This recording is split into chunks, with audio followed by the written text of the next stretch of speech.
Bonjour Christophe Robert. Bonjour. Délégué général donc de la Fondation Abbé Pierre, association qui fait partie de cette grande alliance, plusieurs dizaines d'associations en tout lancées après les Gilets jaunes, ce que vous appelez le pacte du pouvoir de vivre. On va expliquer dans un instant ce que ça implique. Vous avez lancé en tout cas un appel au Conseil constitutionnel mercredi, offrir l'apaisement, je vous cite, nécessaire pour retrouver les conditions du dialogue social. La loi depuis, elle a été validée par le Conseil constitutionnel. Elle a même été promulguée très rapidement par Emmanuel Macron, qui s'exprimera d'ailleurs demain soir. Qu'est-ce que vous demandez au président de la République ? Écoutez, ce qu'on voit à travers le sondage que le pacte du pouvoir de vivre, donc qui rassemble 65 organisations, associations environnementales, de lutte contre l'exclusion, syndicats, mutuelles, en fait c'est une alliance d'organisations qui partagent des valeurs communes pour plus de justice sociale, pour mener la transition écologique dont nous avons besoin, mais il y a tout un volet démocratique.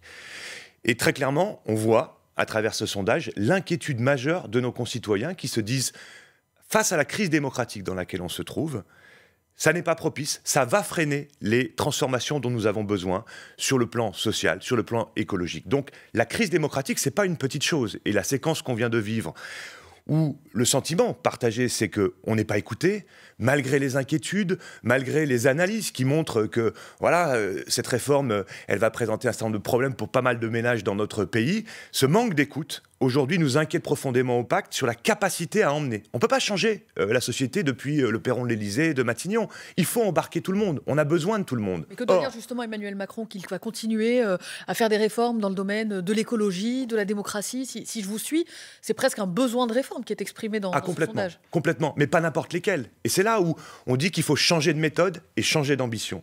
Quand on dit changer de méthode, vous savez, il y a eu le Conseil national de la refondation, sa déclinaison dans la santé, dans le logement. Aujourd'hui, on ne sait pas comment ça va atterrir, ça. Avec quelle ambition, quelle colonne vertébrale? Est-ce que l'objectif, c'est de dire on va aider tous ceux qui souffrent aujourd'hui parce qu'ils n'arrivent pas à s'alimenter convenablement, parce qu'ils n'arrivent pas à se soigner convenablement, à se loger dans de bonnes conditions? Et c'est ça notre objectif collectif. Et puis on va dire la transition écologique qui s'impose à nous, on va la faire, mais on va la faire juste, pour être sûr que ça ne laisse pas sur le bord du chemin tout un pan de la population dans nos territoires ruraux, dans nos villes moyennes ou dans nos métropoles. Alors, Emmanuel Macron vous a déjà partiellement répondu lors de la dernière intervention télévisée le 22 mars. Le cap qui a été lancé, c'était plutôt de dire bon, bah voilà, il y a les travailleurs pauvres qu'il faut aider, et puis il y a ceux qui vivent des aides. Il avait eu ce propos qui avait offusqué les associations en disant beaucoup de travailleurs disent vous nous demandez des efforts, mais il y a des gens qui travaillent jamais et qui auront le minimum vieillesse. Que vous inspire la tentation actuelle de l'exécutif de dire qu'il faut tout mettre sur les bas salaires? C'est les travailleurs pauvres, aujourd'hui, la priorité des priorités.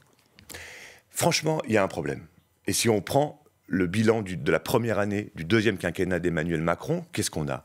On a eu un discours sur les bénéficiaires du RSA qu'il faudrait fixer des conditions, autrement, qui risqueraient de perdre cette maigre allocation de 500 euros. Vous êtes contre, même si l'exécutif dit laissez les remettre vers l'emploi. Oui, non, mais tout le monde est pour accroître l'accompagnement vers l'emploi, la formation. Mais avec quels moyens? En revanche, commencer par dire on va mettre des contreparties parce que ça laisserait entendre qu'il y aurait des personnes qui profiteraient du système à 500 euros. Il y a un moment, il faut arrêter. Quand on affaiblit l'assurance chômage avec 2 réformes successives, la deuxième tout de suite après l'élection d'Emmanuel Macron, qui fait 4 milliards d'euros d'économie à l'UNEDIC, alors qu'il y a encore des gens qui sont très éloignés de l'emploi, justement, qu'il faut accompagner. Ça, évidemment, on est absolument favorable. Mais on voit bien qu'il y a un discours qui laisserait entendre qu'il y aurait des gens qui profiteraient d'un système. Or, nous, ce que nous voyons, ce sont des gens qui souffrent. Des gens qui, aujourd'hui, quand ils voient 15% l'augmentation des prix alimentaires, disent « mais comment je vais faire ?» Des gens qui s'inquiètent pour demain. Et une situation comme celle-ci, d'inquiétude majeure, 60% des personnes disent dans notre sondage Ipsos fait pour le pacte du pouvoir de vivre qu'elles ont peur de basculer dans la précarité à court ou moyen terme.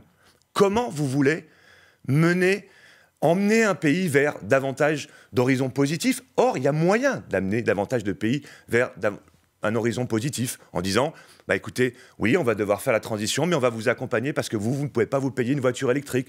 Oui, on va vous aider, même si vous avez des petites ressources, à rénover votre logement parce que ça va faire baisser les émissions de gaz à effet de serre, mais ça va vous redonner du pouvoir d'achat, de la capacité de vivre mieux.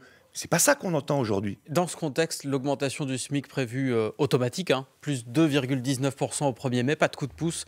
Vous trouvez que c'est indécent, que c'est pas assez, il faudrait aller plus loin? Alors, le SMIC a beaucoup augmenté ces dernières années quand même. Il suit l'inflation. Voilà. Là où on a une inquiétude, c'est plutôt sur les minima sociaux. C'est-à-dire de dire, regardez, l'augmentation au même moment des minima sociaux, c'est 1,6%. Vous parlez des minima sociaux Je globalement. pense au RSA, par exemple, ou aux prestations sociales. Au 1er avril, elles ont augmenté de 1,6%. Ouais. Ce que nous demandions, nous, avec le pacte, c'est une augmentation de 5 à 6%. Parce qu'autrement, c'est une perte de pouvoir d'achat. Et l'urgence est là. Quand vous avez les prix qui augmentent, en moyenne de 6%, je disais 14% pour l'alimentaire, 28% en une année sur l'énergie, avant même le bouclier énergétique, le litre d'essence qui avoisine les 2 €. Comment ils font, les gens? Alors, si vous augmentez, quand vous êtes déjà avec un minima social de 1,6%, bah vous perdez de la capacité de vivre dans de bonnes conditions. Donc nous, on appelle, par exemple, dès le projet de loi de finances prochain, à une augmentation beaucoup plus importante de ces minima et de ces prestations sociales. Et je vous entendais dire en début d'entretien qu'il faut répondre à la crise démocratique. Oui. C'est un terme que vous maintenez alors que Emmanuel Macron s'en est offusqué en disant « mais on ne peut pas parler de crise démocratique. Le projet actuel, c'est le projet que j'ai porté ». J'ai peur qu'on joue sur les mots. Il se passe quand même quelque chose. Si on dit que le processus législatif de, par exemple, la loi retraite, renvoie à nos institutions, évidemment. Et le cheminement démocratique, c'est l'expression utilisée par l'exécutif. Oui, mais c'est pas faux. Le président de la République n'a pas tort sur ce point-là. Il ergote Emmanuel Macron quand il dit qu'il n'y a pas de crise démocratique. Écoutez, moi, pour moi, c'est pas une question de mots. C'est une question de ce que vivent les gens au quotidien. Qui peut nier... Mais la question, c'est ce qu'il prend en compte. Voilà. Qui peut nier aujourd'hui cette inquiétude sur le front social, cette nécessité de mener une transition écologique qui soit juste? Qui constate, regardez, président de la République, dans notre sondage, on s'aperçoit que les 3/4 des Français demandent une fiscalité plus importante. C'est-à-dire que ceux qui ont plus de ressources, les hauts patrimoines, les hauts salaires, contribuent davantage à notre modèle de protection sociale, à la santé. Les Français ne sont pas pour qu'on baisse les impôts. Exactement. Mais qu'est-ce qu'on a fait depuis des années? On a dit, baisse d'impôts. Alors, celui qui bénéficie de cette baisse d'impôts, c'est toujours un plaisir, qu'il soit riche ou moins riche. Mais en même temps, comment on fait pour financer la protection sociale, la santé, la sécurité, les routes, la rénovation thermique, la transition écologique dans son ensemble? Tout cela coûte beaucoup plus cher. Et si on veut qu'elle se passe de manière juste, c'est-à-dire qu'elle ne laisse pas tomber une partie de la population, il va falloir mettre des moyens. Et ces moyens-là, ils ne tombent pas du ciel. C'est bien parce qu'on partage les richesses, que les plus hauts salaires, les plus hauts patrimoines contribuent davantage de façon évolutive. Et ça, c'est quelque chose que nous appelons de nos vœux en demandant au président de la République, pour répondre à votre question, ouvrez le dossier fiscal. Mais Emmanuel Macron, la réponse en général, c'est si on taxe trop les riches, ils vont s'en aller. Et les investissements ne viendront plus en France. Enfin bon... C'est l'argument d'Emmanuel Macron. Oui, c'est ce qui a occasionné la suppression de l'impôt sur la fortune. Ouais, les évaluations montrent que non, ce n'était pas une question de savoir si les riches allaient partir. Pour vous, il n'est pas acceptable cet argument. Non, mais vous savez, il y a des riches... Il n'est pas réaliste. Non, argument. Et puis surtout, ça ne tient pas. Ça ne tient pas. Mais même le gouverneur de la Banque de France récemment a dit il faut qu'on arrête cette baisse d'impôts. Il y a un moment, ça ne tient pas. C'est comme ça qu'on finance notre capacité de se transformer, de rester une grande puissance avec sa protection sociale, de rester une grande puissance qui tend la main à ceux qui souffrent. Et ça... Il y a un moment, ça passe par la fiscalité, par le partage des richesses. Et je crois que les arguments qui consistent à dire « mais non, ça va être la fuite de ceci, la fuite de cela ça justifie des milliards en moins dans notre capacité d'agir. Et ça, c'est pas acceptable pour le pacte. Christophe Robert, Fondation Abbé Pierre, vous restez avec nous. 8h41, c'est le fil info avec Elia Bergel. Le gouvernement veut tourner la page des retraites. Nous sommes déterminés à accélérer les réformes, assure Elisabeth Borne devant le Conseil national du parti Renaissance hier. Emmanuel Macron, lui, s'adresse aux Français à 20h demain après la promulgation éclair de la loi. Le chef d'État n'a pas fait le choix de l'apaisement, regrette le leader de la CFDT, Laurent Berger, dans Le Parisien aujourd'hui en France. Le syndicaliste n'exclut pas de renouer le dialogue avec le président, cependant, après le 1er mai. Jean-Marie Le Pen, hospitalisé après un malaise cardiaque. L'ancien dirigeant du Front National, âgé de 94 ans, a déjà fait une forme légère d'AVC l'an dernier. Sa famille se dit sereine mais inquiète. Le G7 s'engage à mettre fin à sa pollution plastique d'ici 2040. Les ministres réunis dans le nord du Japon veulent aussi accélérer leur sortie des énergies fossiles dans tous les secteurs. En rugby, nos Bleus jouent contre l'Écosse à 16h15, la suite du tournoi des 6 nations féminins. Les Françaises toujours invaincues dans la compétition. France Info. Le 8h30 France Info, Neil Alatrousse, Laurent Sénéchal. Quand on parle de pouvoir d'achat et d'inflation, impossible de ne pas parler de logement. Christophe Robert, la trêve hivernale s'est achevée il y a 15 jours. La grande crainte des associations, c'était l'explosion des expulsions locatives. Est-ce qu'une première indication se dégage au terme des 15 jours ou est-ce que c'est trop tôt ? Non, c'est le cas, c'est-à-dire que c'est pas bon.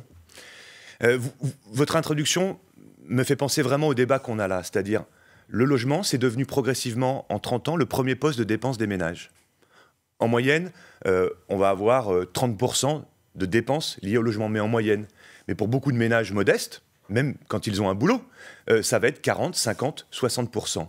Premier poste de dépenses des ménages, ça doit être la première préoccupation de nos responsables politiques. Or, qu'est-ce qui s'est passé pendant 5 ans? On a coupé dans les aides pour la production de logements sociaux.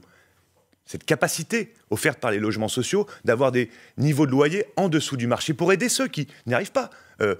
Ça nuit à la mobilité professionnelle, ça a un impact sur la santé. Ce gouvernement a fait du logement l'un des principaux contributeurs à la baisse de dépenses publiques. 15 milliards d'euros en moins de budget de l'État sur le précédent quinquennat. Et première décision sur ce champ-là, en juillet dernier, au moment du projet de loi de finances, on a continué à couper 1,3 milliard sur les bailleurs sociaux. Ça ne peut pas passer. Oui, les expulsions sont en hausse. C'est très clair. C'est-à-dire que 15 jours déjà, vous voyez... Alors, déjà, elles sont en hausse depuis 10 ans. C'est-à-dire qu'elles ont augmenté considérablement. Je parle des expulsions avec le concours de la force publique. Quand les forces de l'ordre viennent virer la famille, les meubles en bas de la cage d'escalier et on change la serrure. On n'a pas pu enrayer ce processus, tout simplement parce que le coût du logement a été beaucoup plus important que les ressources des ménages. Ça, c'est vrai depuis 10 ans. Là, qu'est-ce qui s'est passé? Pendant 2 ans, avec la crise Covid, on a réduit le nombre d'expulsions parce que le gouvernement a pris des mesures de protection. C'était très bien. Mais c'est qu'on ne les a pas expulsés, mais le processus législatif est encore en cours. C'est-à-dire que les gens sont menacés d'expulsion. Plus les taux des dépenses avec l'inflation très importante, ça passe pas. Donc nous, à la Fondation Abbé Pierre, on nous appelle là et on nous dit, bah voilà, je suis dehors, là, j'ai pas de solution. Ce qui nous inquiète. Elle devient quoi d'ailleurs? Comment? Une famille expulsée retrouve facilement un logement derrière ou... Alors, il y a 2 catégories. Il y a ceux qui peuvent être aidés par leurs proches. La famille qui va dire, bah viens dormir chez moi, j'ai pas... Le voisin qui va dire, l'oncle, la tante, le cousin. Mais il y a des gens qui n'ont pas cette solidarité de proximité. Et donc, c'est là où on a besoin d'avoir une protection sociale. Ça veut dire de l'hébergement d'urgence, mais vous savez qu'il est complètement saturé, cet hébergement d'urgence. Même si le gouvernement a augmenté le nombre de places depuis 3 ans, il est saturé aujourd'hui. Donc ça veut dire des personnes à la rue, avec des conséquences psychologiques, avec aussi, pour la scolarité des enfants, qui est complètement remise en cause. On avait mené une enquête à la Fondation l'année dernière sur qu'est-ce que sont devenues les personnes expulsées 3 ans après. Eh bien, vous avez une bonne partie des gens qui n'ont pas repris leur boulot, une bonne partie qui n'ont pas trouvé de nouveau un logement et qui disent qu'il y a eu des conséquences psychologiques très importantes. Donc là, il faut que le gouvernement dise on ne laisse pas tomber les gens quand il n'y a pas d'autre solution. En tout cas, ils ont été expulsés. Il ne faut pas non plus laisser tomber les petits propriétaires. Je pense à la loi anti-squat qui est en train de faire son chemin au Parlement et qui va protéger les propriétaires contre les squatteurs. Vous comprenez qu'on vienne aussi en aide à ces propriétaires? Ah, alors on comprend tout à fait. Il ne s'agit pas d'opposer propriétaires et locataires, pas du tout. Sauf que ce n'est pas ça qu'elle fait, cette loi. En fait, elle aura des effets pervers. Exactement. Ouais. Avant même la loi dite Kasbarian, la loi dite anti-squat, vous avez la possibilité en 48 heures, sans passer par le juge, d'expulser quelqu'un qui viendrait, comme le disait le député Kasbarian, venir dormir sur votre canapé. Donc, il y a eu tromperie dans cette histoire-là. On a dit, oh là là, imaginez-vous si quelqu'un débarque chez vous et prend votre canapé. C'est pas ça. Là, on s'attaque au squat, notamment de personnes qui peuvent être, parce qu'ils n'ont pas d'autre solution, dans, je sais pas, un hangar désaffecté qui appartient à l'État. Bon, qu'est-ce que ça veut dire? Les mettre en prison? C'est ça qui est proposé. Une énorme contravention. Et puis, en partant de, soi-disant, une loi anti-squat, on s'attaque aussi à ceux qui sont menacés d'expulsion pour réduire les délais où le juge... En cas de loyer impayé. Oui, mais surtout quand le juge... Il est fait pour ça, le juge en France. C'est pour dire, bah évidemment qu'il ne faut pas pénaliser le propriétaire. Et nous ne sommes pas pour pénaliser le propriétaire. Et c'est pour ça qu'on demande que le fonds d'indemnisation des propriétaires soit augmenté. Pour compenser, par exemple... Je vous donne un exemple. Il y a une famille qui va être expulsée, il y a 2 enfants, 5 et 8 ans. Qu'est-ce qui se passe? Le juge dit... Bah oui, là c'est quand même un peu tendu, on va se donner 2 mois, on va essayer de trouver une solution de relogement ou reprendre le paiement avec la famille. Là, la volonté de cette loi, c'est de réduire cette capacité-là. Et on indemnise le propriétaire avec le fonds d'indemnisation. Est-ce que la crise du logement a été accentuée, comme on l'entend dire, par le retrait du marché d'un certain nombre de passoires thermiques de logements qui étaient mal isolés? Non, pas aujourd'hui. Ça n'a pas eu, pour vous, ça n'a pas... Non, ça pourrait arriver. Mais vous savez, on est exactement... Ce sont a priori les plus précaires qui louent des logements mal isolés. Toujours, personne ne reste dans une passoire thermique. Or, demain, ils ne pourront plus occuper ces logements, ils ne seront plus autorisés à la location. Alors, ce n'est pas tout à fait le projet. Déjà le cas pour les... Mais on est exactement dans un des nœuds qu'on évoque sur la question de l'agriculture, de la restauration collective, du logement, en disant il faut faire la rénovation, il faut faire la transition écologique qui s'impose à nous, mais il faut faire attention et il faut accompagner les secteurs. Je prends cet exemple que vous venez d'évoquer. Qu'est-ce que dit la loi ?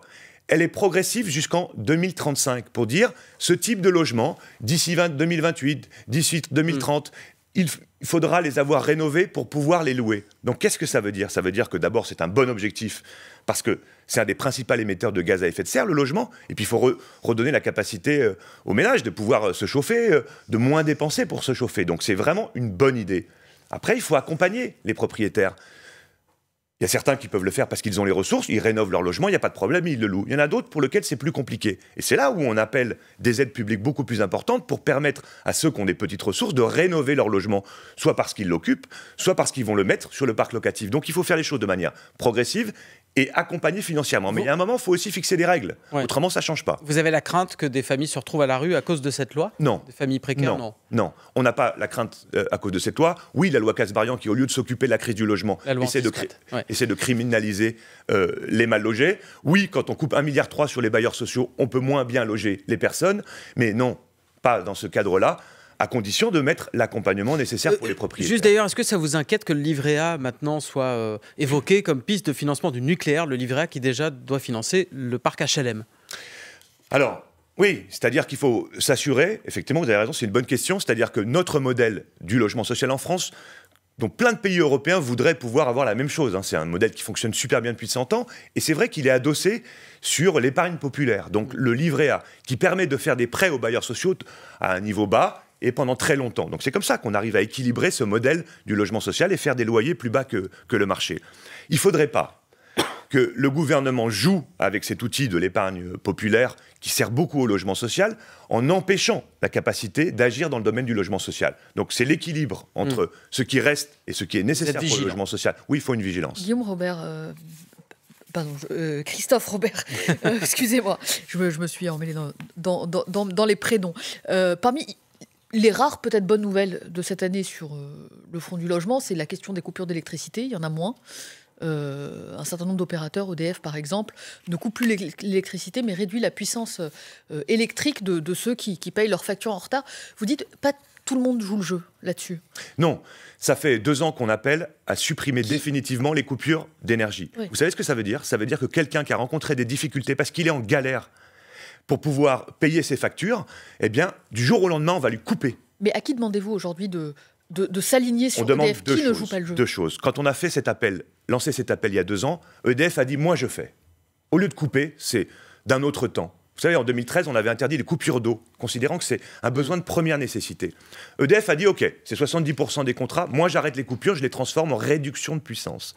Mais ces 70%, il en reste 30%. Que font les autres fournisseurs d'énergie? Mais surtout, ce que nous appelons, c'est que la loi l'intègre pour que ça soit plus une question de... C'est l'État qui doit dire ce n'est plus un choix. Oui, comme pour les coupures d'eau en 2013. Vous savez, c'est une mesure d'urgence. Je crois que tout de suite, il y a des mesures d'urgence à prendre comme celle-là. Comme il faut augmenter les minima sociaux, comme il faut les ouvrir aux moins de 25 ans. Mais dernier point là-dessus. Rapidement. Le chèque énergie, pour aider les personnes à pouvoir se chauffer dignement, il faut vraiment le tripler.